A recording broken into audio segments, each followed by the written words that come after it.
Welcome today, and we have Michele Bunnion with us today. She is a mother of 3 adult grown sons. She lives in Sewell, New Jersey, and has 7 grandchildren. And I invited Michele because she is a client journey coach with us, and I've been able to witness so much transformation in Michele. She's such an encourager.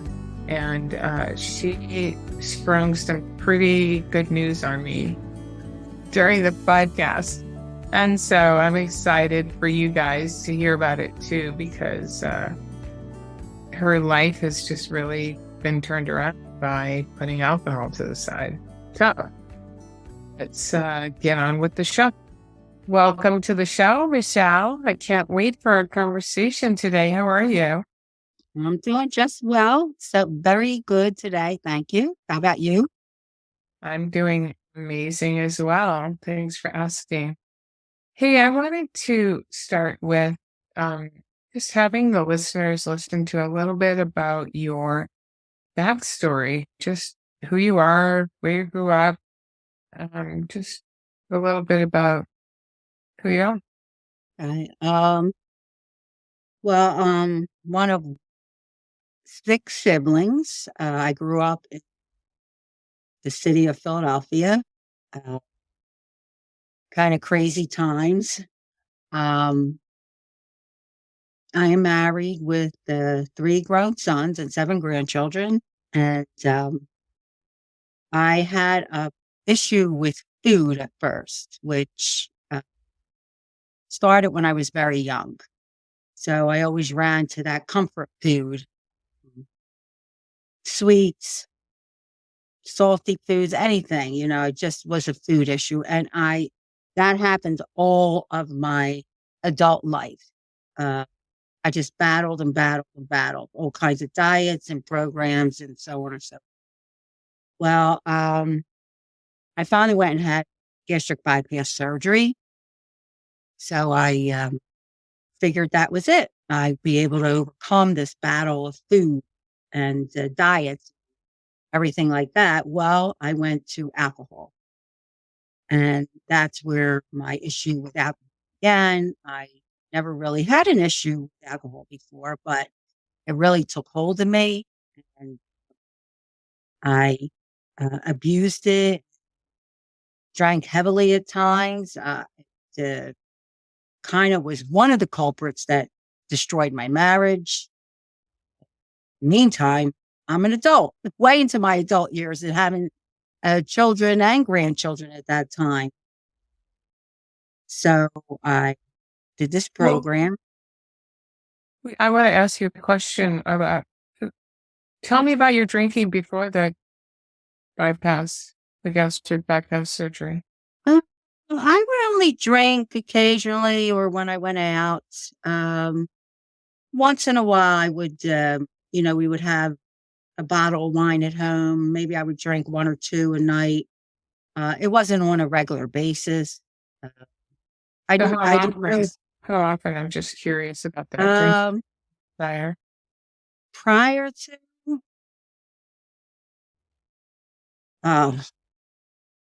I went off and on. So I'd say when I was drinking, I probably had a couple drinks a night. Every night. Every night. Yeah. Okay. Yes. And then that kind of fizzled out. And then I would just have a drink when I went out. Well, not a drink, but I always wanted to feel the buzz. So my intention was to feel the buzz when I went out to drink, even if it was just socially. That's before the gastric bypass. That's before. Mm-hmm. Okay. So you had the surgery, and then how did drinking change for you? Once I started drinking, like 1 drink for me would be like 2 drinks for somebody else. So if you think about it, I would have, if I drank even a smaller bottle of wine, that's double the amount that somebody else would drink because of my system was not processing it correctly. So it would go straight to the bloodstream. And I could take a couple sips and immediately feel the buzz. And that didn't stop me. I just kept on. I mean, I remember walking the streets where um, I could hardly see or walk. It was just I didn't let up until I either fell asleep or I just couldn't speak or see, or I just would have to lie down. Over what period of time did it take for you to realize that you had a problem with the alcohol? Uh, I'd say the first year when I was drinking heavily, I hid it. I was able to get up and go to work, but at 3 o'clock, I would feel like I have to have a drink. Of course, I waited till I got home. My husband worked night work, so he wasn't home. So I would go buy a bottle of wine and drink it.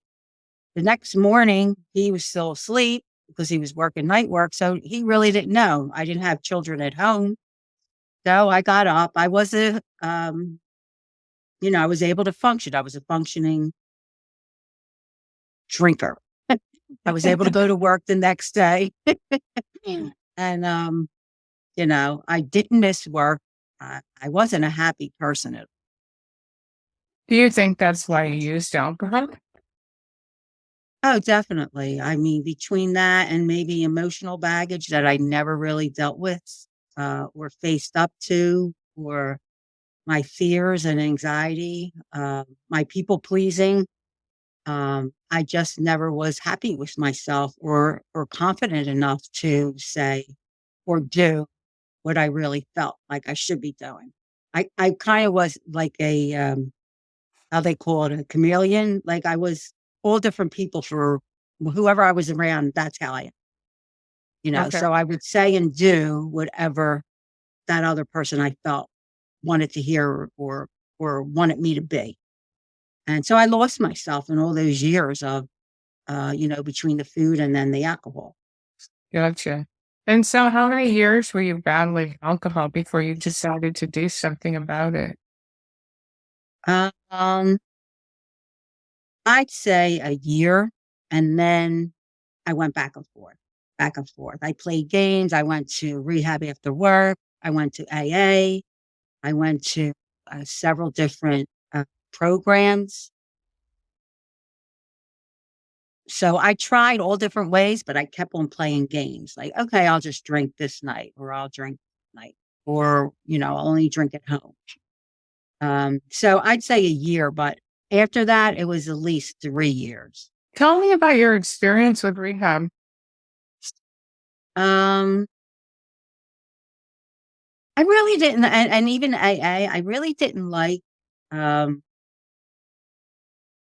I don't know. I felt like I was being judged, and it was a whole big group talking about their problems with the alcohol and how they were. And every day we went in there, we had to have a urine test to make sure we weren't drinking. Um, which I was fine while I was in the program. I was not drinking. And how long was that for? That was for about 6 weeks. It was an outpatient rehab after. It was called rehab after work, so you didn't have to stay in. Okay. And then when did AA come into the picture for you? AA, I started right away when my husband and I had separated because I wasn't giving. He was trying to help me, he thought, and but he left. So I felt abandoned, which was one of my issues. Um, So I started right away. I figured I wanted to save my marriage. I wanted to show him that I was trying to overcome this issue. And so I started right up with AA, and I went mostly every night to an AA meeting. I did feel good speaking out, like I would always share in a meeting, but I didn't like to say I'm an alcoholic because Right. I still don't look at myself as an alcoholic.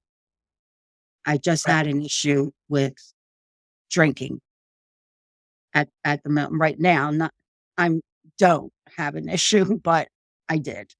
Right. So you're doing all these types of programs for how long before we met? We met when I was working as an enrollment and client journey coach for a secular program, the program that I went through. How Yes. long did it take you to, how long were you struggling with a bunch of different programs before you made that choice? Oh, I'd say at least 4 years Okay. that, going back and forth and trying all different things. Yes. And what was the deciding factor for you to join the coaching program that I enrolled you to? Because it's a fairly expensive program. Yes, yes, it was. Um, well, I happened to be in real estate then, so I made a couple nice commissions. So Right. I was really desperate. I just did not like how I was. When you enrolled me, we spoke a little bit about different issues, me being a Christian, and you shared that you were a Christian. And um, I remember right away you saying, I don't know if you could afford this and if you have a husband, but of course we were divorced at that time. So I made my own decision and I joined um, that program, that second program.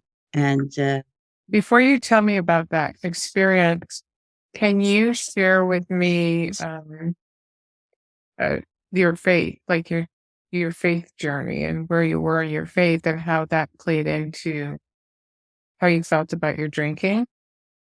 Because you are a very strong woman of faith. mm, well, I always, of course, I wasn't feeling too good about myself then because, like, I felt like I was disappointing God.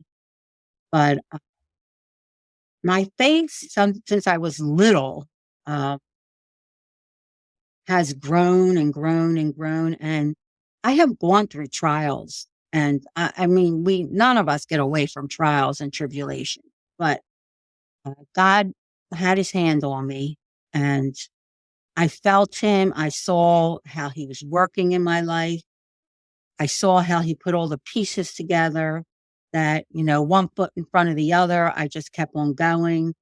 And sometimes I wanted to give up. Sometimes I wanted to say, okay, this life is too hard. I'm just going to throw in the towel and just call it quits altogether. But, um, you know, even in this program, When you God has, say that, I'm going to put you on the spot here. When you say that, are you talking about suicidal ideations or just, yes, yeah? yes, yes. Which, by the way, I just want to share is typical, is a typical thought for somebody trapped in this. And I share that in every testimony I have. Mm, So I want people to feel that they're not alone. And so I appreciate you sharing that. Thank yeah. you. Yeah, that was, and I think because I am a representative of Jesus and he died for my sins, what kind of testimony would I have? Or all the people that I met in my life, they know my faith, that then I would just give up by suicide. And that's what kept me Uh, here on earth and keep going forward. right. So tell us about what happened in the secular program that you were in. Well, the secular program I started, I was, in, I enjoyed it. But I only made it, I'm not sure it was the something days. I'm not even sure, exact number, but I had to start over day one. And I did start over and I made it through. It was 90-day commitment at that time. Um, I made it through, but I started drinking, That was using the devotional. I want to stop you, but oh, you were using the devotional in a Word format. I hadn't published it yet, right? Isn't that? yes, yes. Mhm. I'm sorry. I have to put my pitch in there. No, Yeah. I didn't recall if it was that program or the program after. I think I did start reading it because you had it in Word, and then And then the next program I went into You was really the, put it, yeah. Okay. yeah, yeah. Yes, the So devotional. you chose to drink. Hmm. And what was going through your mind when you made that choice? I just thought I did the 90 days. Okay, I should be okay. I'm going to, just drink. But it started the same cycle again. And I just couldn't handle it. And I just knew that I could not even drink moderately. So I had to give it up totally. So then I went to the Well, next I don't one. know that you have to, but you were experiencing enough personal harm to want Yes. to, right? I mean, Yes. we don't Yes. have to do anything. We choose, right? Mhm. Right. And Right. that's what we're trying to, yeah. But I don't mean to No, I understand what correct. you. I just want to make sure that people understand they don't have to. It's, Right. Right. um, so then you came into the other secular program that Kevin and I had started, and Hmm. but you were really into the devotional there, correct? Yes. Yes. I was a lot stronger that program spiritually, mentally. Um, Still a lot to learn, still a lot to deal with. Um, so I did make it through there, but I did have a day one episode and I forgot how many days I went. Um, and when I did, I didn't care. I was having that drink. I I was aggravated, I was tired, I was cranky, and I said, you know what? I'm having a drink. So I had that drink. And then of course I talked to uh, Kevin afterwards, and I had to start my day one. And it was a struggle sometimes, but I, kept using the tools, what I learned, reading my devotional, praying, journaling, gratitude. It all is part of the program and the process of healing. So, You are, because I've been through this with you, mm, you're just a completely transformed person. Like you're not the same person that I knew when I first talked to you. yeah. You are not a victim anymore. I think you have felt very victim. Tell me, tell me what's changed. Well, I believe it's my self confidence that has changed. There are times I struggle because, as you know, I struggle with um, uh, people pleasing. But now I have more confidence in who I am, and who I am in God, and that I am a daughter of the Most High King, and my word and my feelings and my way count. I don't have to hide anymore, or I don't have to run anymore. I could just be who God has made me to be.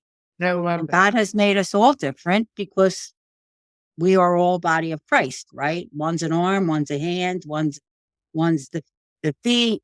Uh, so I am grateful for my uniqueness because I always thought my uniqueness was a curse and not a gift. Oh, I love that. What helped you realize that? Uh, I believe, you know, the whole program and the journey and it's up and down, but it's like the journey and the writing and the realization and the revelation that, God made me for a purpose. So that you are speaking about the devotional, and I just Yes, yes, yes. okay. Yeah, the journaling. That's what I meant. The I mean, it devotional. could have come from somewhere else, but that journal made this impact on you. Yes. Yes. Okay. All right. Yeah. The scriptures, the scriptures are spot on. The mindful minute. I love the devotional. I love devotionals in general, but this in particular with my drinking And now I'm using it for an eating program that I'm going through Mhm. because it's the same thing. It is. It's the same thing. Yeah. I get that all the time in the reviews that this could be used for any bad habit, you know? Mhm. Mhm. It is the same process, but I'm pro on the Yeah. um, okay, and then what do you what are you thinking about today? What do you think, you know, your purpose is, and how do you how do you inspire others with what you're doing? Oh. Maybe that's too many questions, but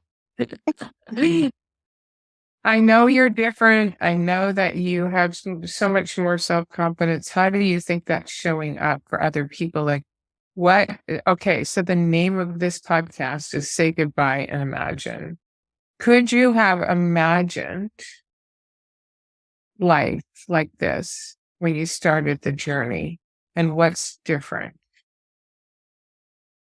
I could not imagine my life like this. I never imagined my life as it was. And sometimes I felt like it was in a bucket. But now that I'm coming out of that mire, um, I feel confident to share my story, to say yes to somebody. I had issues with alcohol, but now, through this program and through God's grace, I don't. And I was with my in-laws last week and sharing with them, and I know them 50 years, so I'm sharing with them things that I never thought I would share. Like, I am not hiding anymore. I am not running. And yes, I went through this issue in life, but I think it's to encourage others who might be going through not only alcohol, but other issues that maybe any kind of quote addictions or behavior problems um, that are causing them distress and a miserable life. And, there's freedom. There's Yeah. freedom. Has it been helpful for you to understand that God's design for our brain, and practicing things is, things get caught in our neurological pathways, whether they're good or they're bad. And this is just Mhm. about rewiring your brain. I mean, you're around alcohol a lot, right? I mean, your sisters drank and, um, Oh, yes. There's alcohol everywhere. Just like food is everywhere, but everywhere you go, there's connoisseurs of alcohol, wine, bourbon, whatever. But yes, I believe that if we allow God and we allow our brain to settle down and rest, and we were not programmed to think so negatively. Sometimes there are negative things that happen, but then we have to look at it a different way. And our attitude has so much to do, and it does. It changes the brain eventually. Where okay, I used to look at that like that was a horrible thing, but now it's like okay, or it's his issue and not mine. So, um, yes, definitely, God has made our brain so intricate, and you know it all starts up here. I you have mentioned in the past that your relationship with your ex-husband is still your partner. So how has that changed over time? Well, I have to say, I know I haven't shared this with you, but we are getting remarried in two. Yes, what happened and what a platform to share it on. Oh my gosh, because this has been Yeah. Tyler's little bugaboo issue. Yeah. Oh, yes. Yes. It was a trying, and I had to let go and just let God. And it was hard sometimes because I want my way, like we all do. You're like, what's going on here? But God is softening his heart. And yes, we're going to be married Well, in do you think 2 that months. has a little bit to do with your alcohol-free journey and your personal transformation? There's probably a lot more trust that's built up there, right? Yes. Yes. He doesn't. I know when we first went back, I was still drinking, and he was not happy. because he would always worry when I got in the car, and I was pretty good with hiding it, though. I was, I'm fine, I'm fine. But meantime, I had like 4 wines while I was out, and but I lied to him, and that's not good way to have a relationship either. Well, it's what we all do when we're under Mhm. that slavery or to sin. You know what I mean? Mhm. Oh my gosh, Michelle, thank you for sharing that. I'm so happy for you. Congratulations. Thank By the you. way, Thank you you. need to post that in our Facebook group. Oh, okay. Yes, I will. Mhm. And you've also mentioned your grandchildren and the effect it's had on them. Would you mind sharing that? Yes. Well, the first time I realized I cannot drink, I was babysitting my 2 grandchildren. I don't remember putting them to bed. I Mm. don't remember if I gave my granddaughter her medication. Of course, I did not relay this to anyone because the next day when I realized, I asked her, she was old enough to ask, did Mom give you your medicine? And she said yes. So, but I don't remember putting them to bed. So that was the one thing. If my children would find out that that was how I was with them, they would not allow me to be around my grandchildren, which would kill me. And the other one, my grandson, I used to drink a lot at his other grandmom's house, and I would fall asleep or go into another bedroom. There would be tons of people in the house, and I would have to go into a bedroom to lie down because I was inebriated. And one day I woke up, I saw him sitting in the bed next to me, and he says, "Yeah, me, Mom, when you drink, why do you drink like now?" So I just, So even how old was he then? what could he be? 8? If 8, even 7? then you recognize what alcohol was doing. Yeah, Wow. yeah. And now I tell him, because there are people who drink when we're all together. And I said, and I'm laughing and joking I said, see, you don't have to drink to have fun. You think you have to drink to have fun, but you don't have to. Because I want to be an example for him. Because he's into today, as a matter of fact, this is his birthday. He's 13. So, he's getting into his teenage years, and that's the scary part. Yeah, that is. But you can be an inspiration now Right. Right. Exactly. and share where you came from. Mm-hmm. Yep. Is there anything else that you can share with the listeners about what you couldn't imagine was possible now that you know that you couldn't comprehend before? And boy, that marriage thing is just such a big deal. Congratulations. Thank you. Yes, that is a big deal. I'm grateful that I went through what I did, because coming out of the other side of it, thankfully I've come out. I mean, some people unfortunately don't come out of the other side, but coming out, so much has happened. I've grown so much. I'm able to give of myself more than I thought I could. And, I mean, some people may say, "Oh, I've accomplished this. This is not about accomplishments. This is about just being who I'm supposed to be." And whether that is helping someone, making a meal for them, or just saying the right thing that encourages them, or sending them a text, it's like I'm able to do that fully without hiding who God is. It's really freeing, right? And that's Yeah. why I love the term psychological slavery, because it's like we can't move left or right because we're being controlled by this thing. Mhm. And then we can move around with the peace and the joy, Yeah. uh, and just being comfortable with who we are, with what our Mhm. gifts are.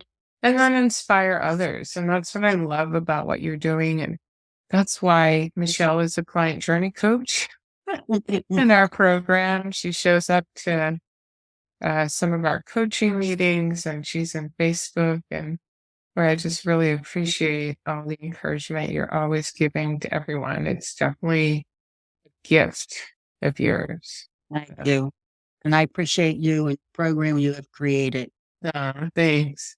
Is there anything else you'd like to share before we sign up? Any message you'd like to give others? Oh, don't lose hope. Whatever you're going through, just keep moving ahead. Be surrounded by people who are going to support you and encourage you and lift you up. Just keep moving forward. Yeah, and let's also say praise God and keep connected with Him, right? Every day, Yes. because Yes. we just makes a difference to our journey. Mm-hmm. Well, I'm Michele Bunnion. I really appreciate you taking the time with me today, and just thanks for being so vulnerable and open. I know you're inspiring others. Well, thank you very much.